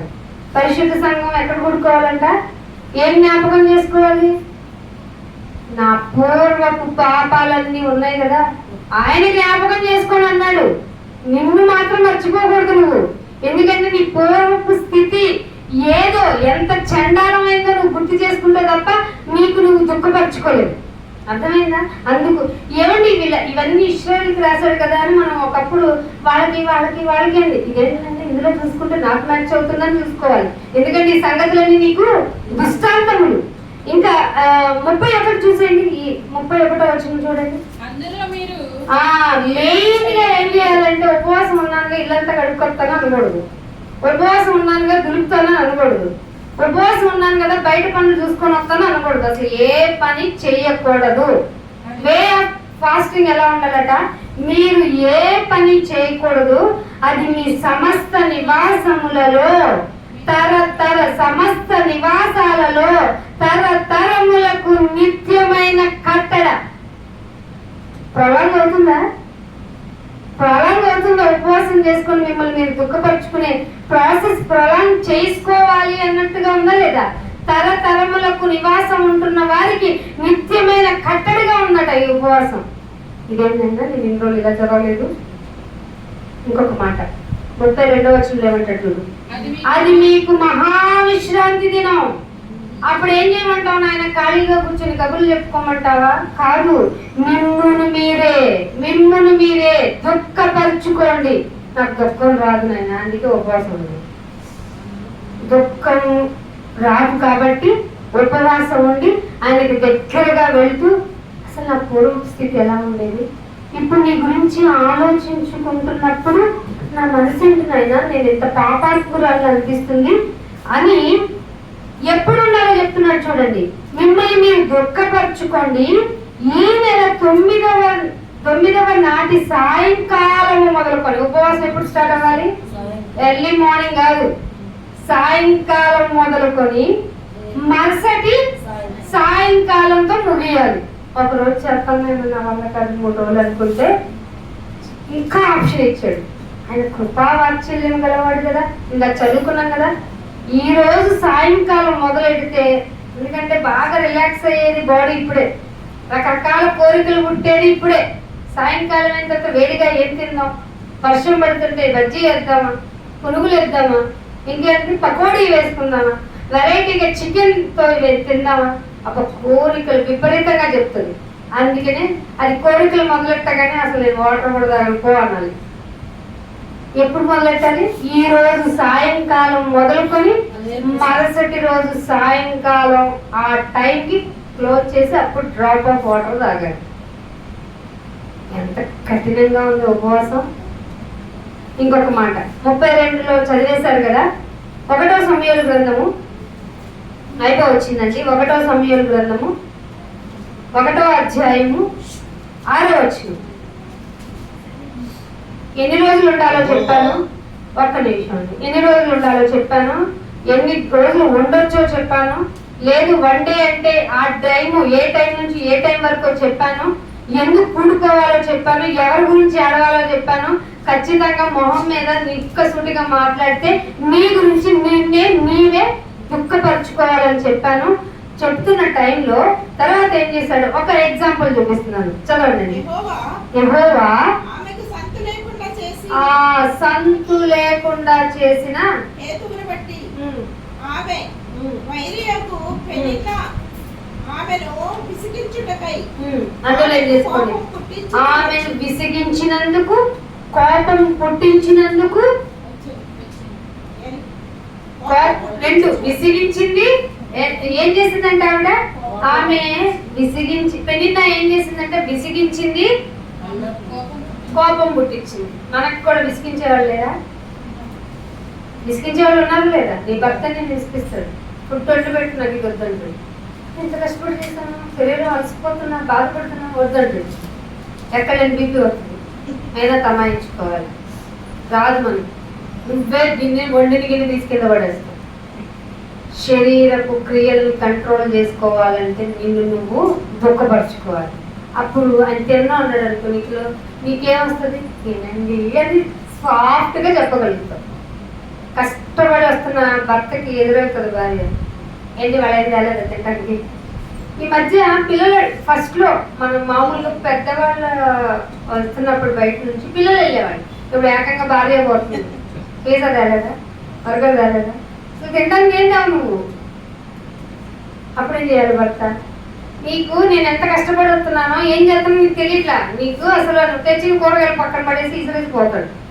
అలా పోకుండా అంటే నేను చిన్న చిన్న ఎగ్జాంపుల్సే. విసిగించేటప్పుడు ఏం చేయాలి, కోపం తెచ్చేటప్పుడు ఏం చేయాలంటే అన్నా చేసిందట, ఎల్కానా ఆమెకు ఏటేట ఒక్కరోజు కాదు 2 రోజులు కాదు, సంవత్సరాలుగా విసిగిస్తోంది, సంవత్సరాలుగా కోపం తెప్పిస్తోంది. అప్పుడు ఏటేట ఈ రీతిగా చేస్తుంటే అన్న కోపంతో ఎవరి దగ్గరికి వెళ్ళింది, నాన్న నేను కాపురం చేయను, నేను వెళ్ళిపోను, నాకు సెటిల్మెంట్ చేయించేసే అందా. ఎవరింటికి వెళ్ళింది? ఉన్నవాడైన దేవుని దగ్గరికి వెళ్ళి మందిరమునకు పోయినప్పుడల్లా అది కోపం పుట్టిస్తానే ఉంది. ఎవరావిడ? పెనిన్న కోపం పుట్టిస్తానే ఉంటే ఈవిడ ఏం చేసిందో తెలుసా, భోజనం చేయక ఏడుస్తా ఉందట. ఉపవాసమా కదా? ఏటేటా ఉపవాసం ఉందా లేదా? భోజనము చేయక ఏడుస్తూ ఉందట. ఉన్నప్పుడు 8వ వచనం కన్నా మీకు ఒక 10వ వచనంలో ఏమంటారు, ఇవన్నీ తెలుసు కదా, భర్త ఓదార్స్తాడు, ఇవన్నీ ఇప్పుడు అసందర్భం కాబట్టి. బహు దుఃఖాక్రాంతురాలే. ఎందుకు? మొదట్లో చదువుకున్నాం, కోపించినందుకు, కోపం రక్షించినందుకు, విసిగించినందుకు, అది ఏటేటా బహుకోపం తెప్పించినందుకు ఈవిడికి ఏమైందట 10వ వచనంలో, బహు దుఃఖాకాంతురాలై వచ్చి దేవుని సన్నిధిలో ప్రార్థన చేస్తూ బహుగా ఏడుస్తూ, ఉపవాసం ఉంది కదా, కోపంతో ప్రార్థన చేసింది, బహుగా ఏడుస్తూ ఏమని చెప్పింది చూడండి, తనకు వచ్చిన కోపాన్ని, తనకు కలిగిన బాధని, తనకి కలిగించిన విసుగుని ఎలా ఫార్మేట్ చేసిందో చూడండి. సైన్యములకు అధిపతి అయిన దేవా, నీ సేవకురాలైన నాకు కలిగిన శ్రమను చూస్తున్నావు కదా. ఎవరు చెప్పింది? నాన్న చూసావో నాకు ఎంత విసిగిస్తున్నారో, అమ్మ చూసావో నాకు మెట్టింట్లో ఏం జరుగుతుందో, నా అన్యాయం చూసావో నా తోడుకోళ్ళు ఏం చూపిస్తుందో, నా భర్త ఏదో పేరుకు మాత్రం నన్ను ఓదార్తున్నాడని సెటిల్మెంట్ పంచాయతీలు పెట్టిందా? యెహోవా మందిరమునకు వెళ్ళి బహు దుఃఖాక్రాంతురాలై ఎవరికి చెప్తుందట, నా శ్రమను చూసావు కదా నాయనా, చెప్పిందా లేదా? నా శ్రమని చూచి నీ సేవకురాలిని నన్ను మరొక జ్ఞాపకం చేసుకో, మరొక జ్ఞాపకం చేసుకో. ఒకవేళ జ్ఞాపకం చేసుకుంటే నీ సేవకురాలైన నాకు ఒక మగపిల్లాన్ని ఇచ్చే. ఇప్పటి వరకు నేను అడగలేదు, విసిగిస్తే ఓర్చుకున్నా. 1 సంవత్సరమా 2 సంవత్సరాల ఇలా విసిగిస్తూనే ఉంది అంటే నువ్వు నాకు పాఠం నేర్పించాలి, ద్వారా ఎందుకు ఏం చేస్తావంటే ఒక మగపిల్లాన్ని ఇచ్చింది. ఒక మగపిల్లవాడిని దయచేస్తే వాడిని నేను ఒక హోమంగా ఒక పెద్ద క్రమశిక్షణలో పెంచుతా.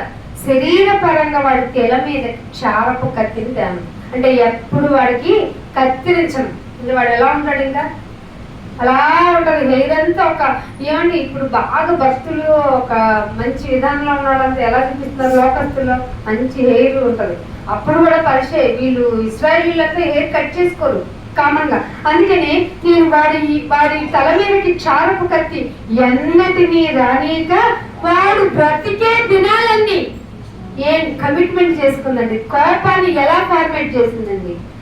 ఇప్పుడు ఏంటంటే ఉపవాసాలు, నీ పిల్లలు లేరా, ఉపవాసం ఉండు, పిల్లల్ని ఇస్తారు అంటాం. ఆ పిల్లల్ని ఏం చేస్తాం మరి? IAS, IPS, collector, B Tech, M Tech. ఈరోజు వాడు ఎక్కడో దూకి చచ్చిపోతున్నాడే.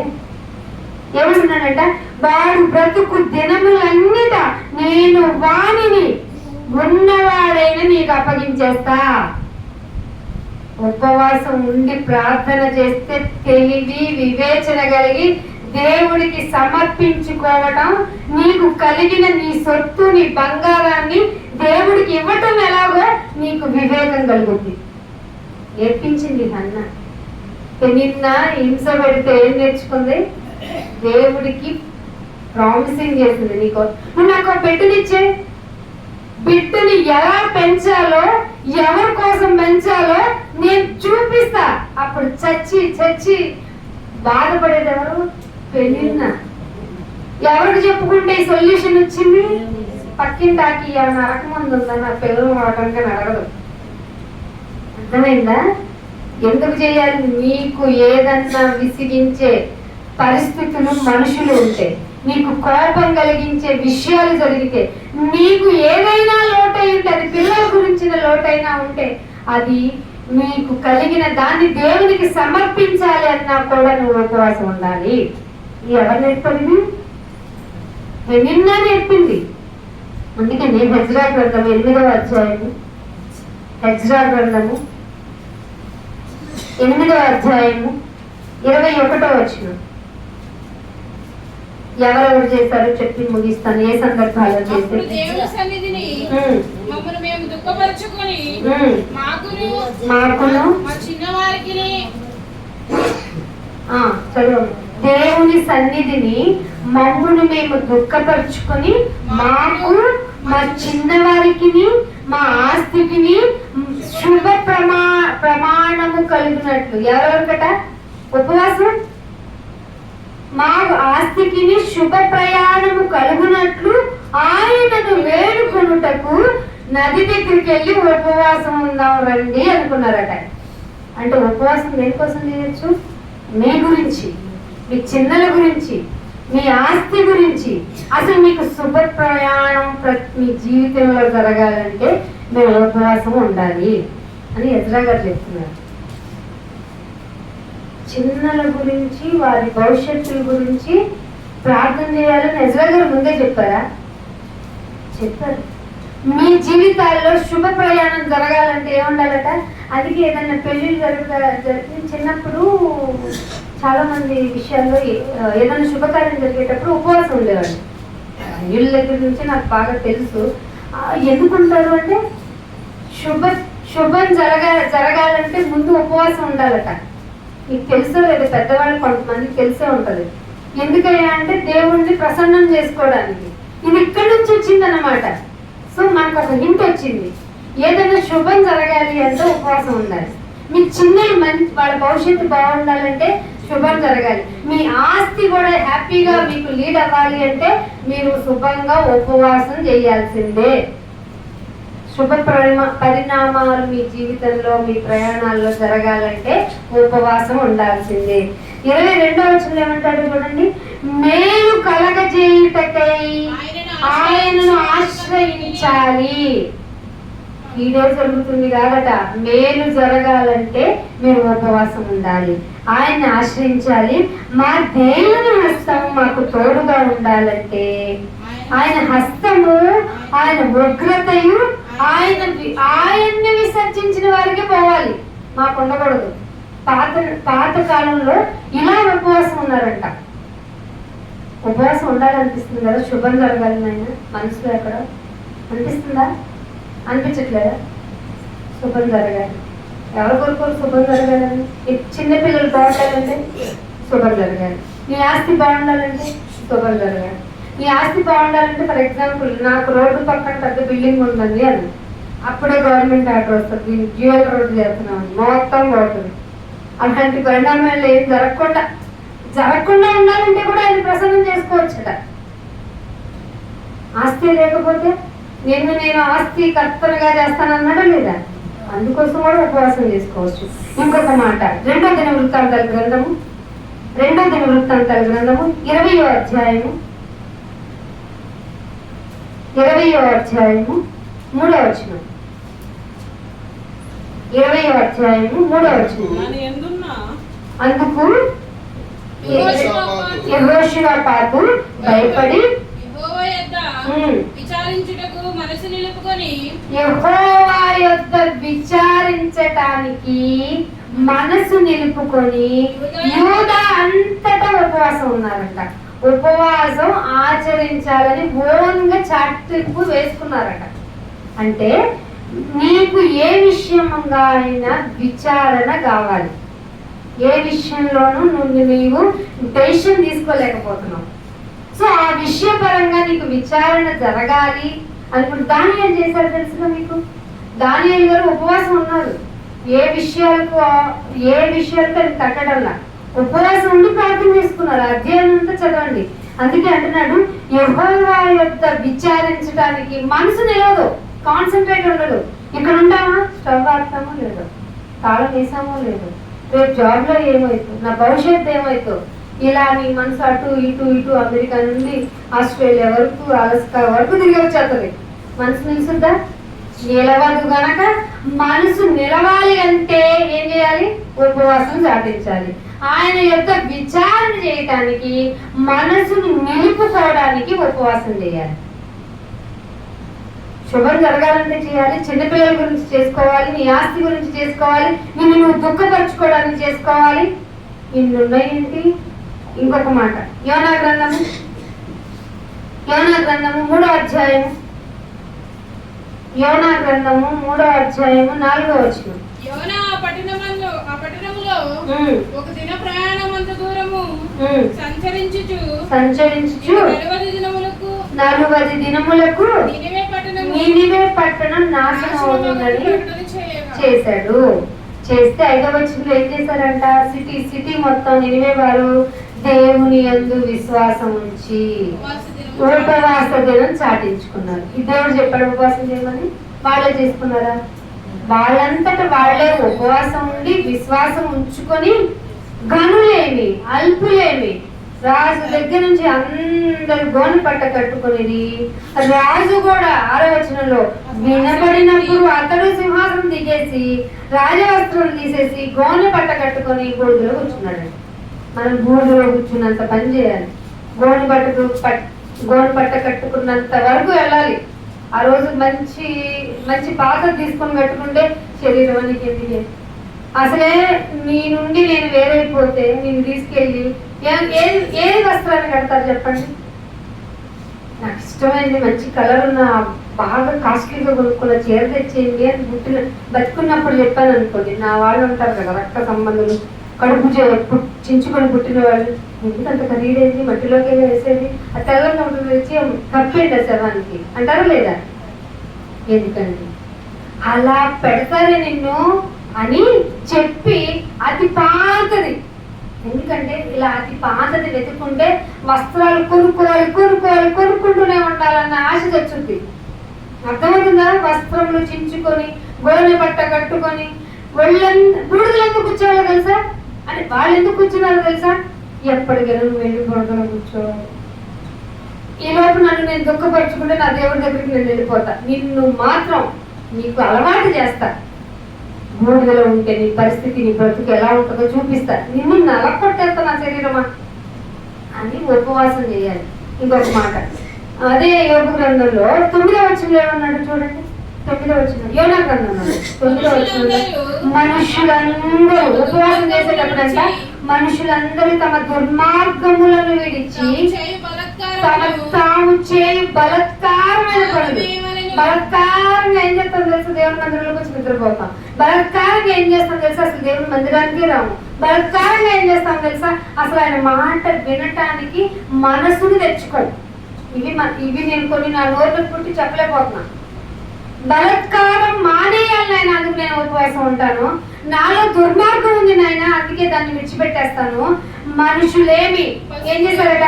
మనుషులేమి, పశువులేమి, సమస్తము సమస్తము సిటీ మొత్తం పశువులతో సహా ఉపవాసం ఉండి గోడి పట్టుకొని జనులందరూ మనస్ఫూర్తిగా దేవుణ్ణి వేడుకున్నారట. ఉపవాసం ఉంటే మనస్ఫూర్తిగా వేడుకోవాలి, నిన్ను నీవు తగ్గించుకోవాలి, దేవుని ఎదుట విచారణ చేయాలి. What is good, what is bad, ఈ సిచ్యువేషన్ లో నేను ఎలా ముందుకెళ్ళను, ఇదిగో నేను ఉపవాసం ఉంటున్నా, నేను వెళ్ళే మార్గానికి నాకు వివేకమైన మంచి మార్గాన్ని చూపించు అనటానికి ఉపవాసం చేసుకోవాలట. చేద్దామా? చేయాలండి, కలిసైపోతున్నాం. ఇంకొక మాట లూకాసు వార్త న్యూ టెస్టిమెంట్ లో ఏముందో మనకి మనస్సుని చెడు కొట్టే ఒక వార్త చూపిస్తాను చూడండి. లూకాసు వార్త 2వ అధ్యాయము 37వ వచనం. లూకాసు వార్త 2వ అధ్యాయము 37వ వచనం. ఎన్ని సంవత్సరాలండి? 84 సంవత్సరాల వెధవరాలంట. అంటే భర్త సపోర్ట్ లేదు, చాలా కష్టపడాలి. ఎంత కష్టపడాలంటే తన గురించి తాను ఆలోచించుకునేంతగా. కానీ ఆవిడ ఎక్కడ ఉందట? దేవాలయమును విడవక ఉపవాస ప్రార్థన వెదవరాలు 80 ఏళ్ళ నుండి ఏంటండి బాబు? కొత్త నిబంధనలో 80 సంవత్సరాలు దేవుని. మీరున్నారు ఎప్పుడన్నా? కోటేశ్వర గారు అంకుల్ వెళ్ళిపోండి అమ్మా, ఇక్కడ ఉండొద్దు అంటే, వద్దు అంకుల్ మేము ప్రార్థన చేసుకుంటాం ప్లీజ్ అన్నారా? అపరాధులుగా అనిపిస్తుంది కదా మిమ్మల్ని మీరు దేవుని దృష్టికి. చాలా చెడ్డోళ్ళం అండి మనం. ఏమంటున్నాడు? 40 సంవత్సరాల నుండి వెధవరాలయ్యింది, దేవాలయము విడవక ఉపవాసము ప్రార్థనలు రాత్రి పగలు సేవ చేస్తుందంట. కుర్చీలు సేవ వేసుకోవాలి, ఇవన్నీ వీళ్ళే సర్దుకోవాలి, బయట పెట్టినా వీళ్ళే కనపడాలి, మనం మాత్రం ఏం చేయాలి? ఒక వెధవరాలు ఏం చేసింది? ఉపవాసం ఉండి రాత్రి పగలు దేవుని మందిరాన్ని విడవకుండా చేసింది. ఎవరైనా చెప్పారా? ఏ యాజకుడైనా ఉపవాసం ఉండు నీకు దిక్కేంటి అని అన్నాడా? ఆవిడే తనంతట తానే డెసిషన్ తీసుకొని 80 సంవత్సరాల నుండి 80 సంవత్సరాల వెధవరాలయ్యింది. అంటే బిఫోర్, ఇంకా 80 సంవత్సరాల నుండి వెదవరాలంటే బిఫోర్ ఇంకా ఇయర్స్ ఉంటాయి కాబట్టి అప్పట్లో ఒక 20 బిలోనే పెళ్లి చేసేవాళ్ళు కదా. అమ్మ నువ్వు యవనస్తురాలు, ఎదవరాలు, నీకు శరీరపరంగా చాలా ఇబ్బందులు ఉంటాయి కాబట్టి నువ్వు దేవుడి మాటలు ఎక్కువ వినకని చెప్తుంది లోకంతో కలిపిన సంఘం. ఏం చేసిందండి ఈవిడ? ఏం చేసింది? కాబట్టి మన జీవితంలో ఏం ఉండొచ్చో ఎలా ఉండొచ్చో చెప్పేసిందండి, వెధవరాలు చెప్పేసింది. అందుకనే మత్తయి సువార్త 4వ అధ్యాయంలో 11వ వచనం చూడండి. మత్తయి సువార్త 4వ అధ్యాయము ముగించేస్తున్నాను, అయిపోయింది. 4వ అధ్యాయము. అంతటా అపవాది ఆయనను విడిచిపోగా ఇదిగో దేవదూతలు వచ్చి ఆయనకు పరిచర్య చేసిరి. 10వ వచనంలో ఆయన అనేస్తాడు, బాగా యేసు వాడితో సాతానా పోయిక అన్నాడు. ఎప్పుడు? ఎన్ని డేస్ తర్వాత? 40 పగలు రాత్రులు కదా. పగలు రాత్రులు చేసిన తర్వాత సాతానా పో, ప్రభువైన నీ దేవునికే మొక్కాలి. మనకి 2వ రోజు 3వ రోజు ఏమవుద్ది? నా వల్ల కాదు కానీ చేసుకోలేకపోతున్నాను. జ్యూస్, టిఫిన్, ఇష్టమైన టిఫిన్, దోశ, ఆలు దోశ, కుర్మా దోశ, ఇవన్నీ తెప్పించేసుకొని తినేసి అమ్మయ్య నేను గెలవలేకపోయాను ఆయన శరీరాన్ని అన్నదా. ఉపవాసం ఉంటే సెల్ఫ్ కంట్రోలింగ్ రావటానికి ఉపవాసం. చాలా మంది చూడండి ఫుడ్ వండేదా కూడా ఆగరు, పెట్టే అంటారు. అదే ఉపవాసం ఉంటే నీకు సెల్ఫ్ కంట్రోలింగ్ వస్తుంది. సెల్ఫ్ కంట్రోల్ వస్తే నీ మీద నీకు నిగ్రహం వస్తుంది. నువ్వు చాలా విషయాల్లో మీకు తెలియదు ఏంటంటే నువ్వు నియంత్రించుకుంటే శరీరపరంగా దేనైనా నువ్వు నియంత్రించేస్తావు. అర్థమవుతుందా? భోజనమే. అందుకే దేవుడికి ఏం చెప్పాడంటే మనుషులు రొట్టె వలన కాదు, నియంత్రణ నేర్చుకో. నేను చేసి చూపించాను 40 days మినిమం చేయగలవా? అప్పుడు ఏం చెప్తావు తెలుసా?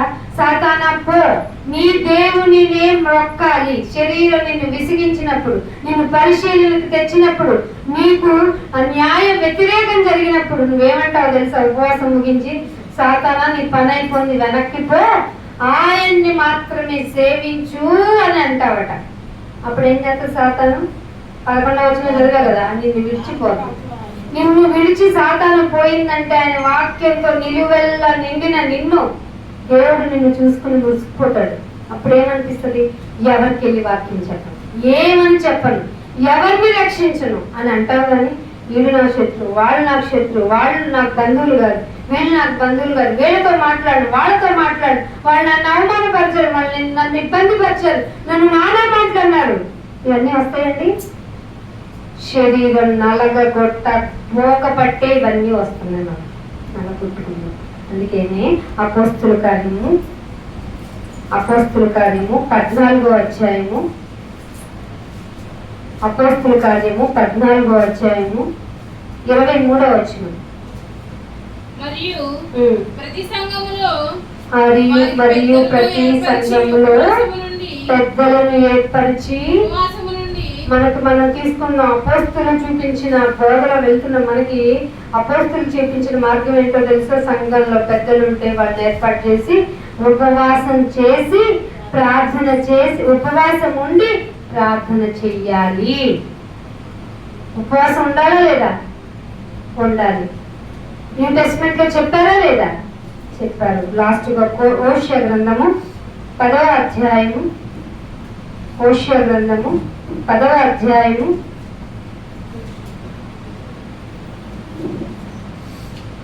12వ వచనం. ఏం ఫలించాలి? నువ్వు ఉపవాసం ఉంటే నీతి ఫలించినట్లు మీరు విత్తనం. ఉపవాసం ఉండి మనం ప్రార్థన చేసి నాయన నీ నీతి ఫలించాలి అని చెప్పి, అది నీతి అనే విత్తనాన్ని నువ్వు గనక నీతి ఫలించాలి అంటే నువ్వు విత్తనం వేయాలి. ఎందుకు నాయనా? ఇంకెవరికి చెప్పను నాయనా, నా ఇంట్లో నేను ఉంటాను నాయనా అనకూడదు. ఉపవాసం ఉండి ప్రార్థన చేసి బయటకు వెళ్ళి సువార్తను ప్రకటించి నీతి ఫలించిన లాగున మీరు విత్తనం వేస్తే ప్రేమ వస్తుంది మీకు రిఫ్లెక్ట్ అయ్యి. ఎప్పుడు మీరు విత్తనం వేసేయండి అంతే, ఏదో ఒక రోజు ప్రేమ రూపంలో మీకు ఎదురవుతుంది. ప్రేమను కోత మీరు కొయ్యండి. ఇదే యెహోవాను వెతుకుటకు అనుకూలమైన సమయము. ఎప్పుడు దున్నని బీడు భూమిని దున్నాలి. అంటే సువార్తను ప్రకటించడానికి అవైలబుల్ గా లేని ప్లేసులు ఎత్తుక్కుంటావో, కుటుంబాలను ఎత్తుక్కుంటావో, దేవుని యొక్క సువార్త భారం నీ మీద ఉంటే ఉపవాసం ఉండి ప్రార్థన చేసి ఎప్పుడు దున్నని భూమినైనా దున్నడానికి బయలుదేరాలి. ఉపవాసం ఎప్పుడు చేయాలో చెప్పాడు, ఎందుకు చేయాలో చెప్పాడు, ఎవరు చేసుకుంటే ఎవరికి ఏ ఫలితం వచ్చిందో చెప్పాడు.